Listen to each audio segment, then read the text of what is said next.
Hermione s'interrompit lorsque des cris, des hurlements et les bruits caractéristiques de combats singuliers emplirent soudain le couloir. Harry jeta un coup d'œil et crut que son cœur allait cesser de battre. Des mange-morts avaient pénétré dans Poudlard.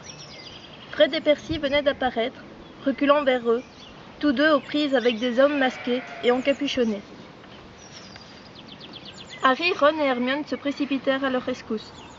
Des jets de lumière jaillirent dans toutes les directions, et l'homme qui affrontait Percy se hâta de battre en retraite. Son capuchon glissa alors de sa tête, et ils virent un front bombé, des cheveux noirs parsemés d'argent. « Bonjour, monsieur le ministre !» s'écria Percy.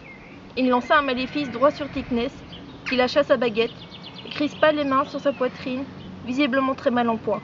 « Vous ai-je informé de ma démission ?»« Ma parole, Perce, c'est de l'humour ?» s'exclama Fred, tandis que le mange-mort qu'il combattait s'effondrait sous le choc de 3 sortilèges de stupéfiction simultanés.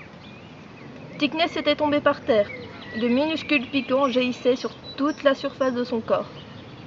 Il semblait se transformer en une sorte d'oursin. Fred regarda Percy d'un air réjoui. « Tu as vraiment fait de l'humour, Perce ? Je crois que je ne t'avais plus entendu dire quelque chose de drôle depuis que tu... » L'atmosphère semblait alors exploser. Ils étaient tous regroupés. Harry, Ron, Hermione, Fred et Percy.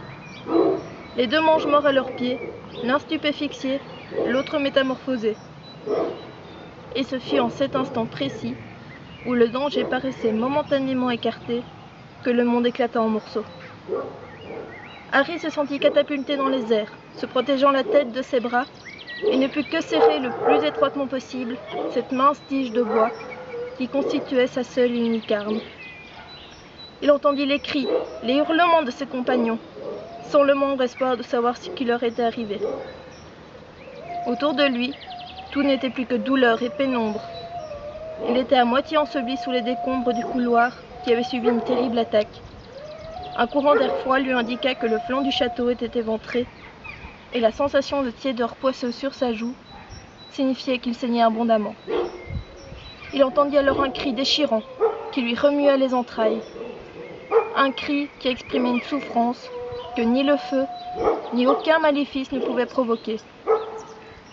Il se leva chancelant, plus terrifié qu'il ne l'avait été depuis le début de cette journée, plus terrifié peut-être qu'il ne l'avait jamais été dans sa vie. Hermione se débattait parmi les gravats pour se remettre debout. Sur le sol, 3 jeunes hommes aux cheveux roux étaient serrés les uns contre les autres, à l'endroit où l'explosion avait défoncé le mur. Harry saisit la main d'Hermione, tandis qu'il titubait et trébuchait sur les pierres et les débris de bois. « Non, non, non !» hurla quelqu'un. « Non, Fred, non !» Percy secouait son frère, Ron agenouillé à côté d'eux. Mais les yeux de Fred regardaient sans voir le fantôme de son dernier rire, toujours gravé sur son visage.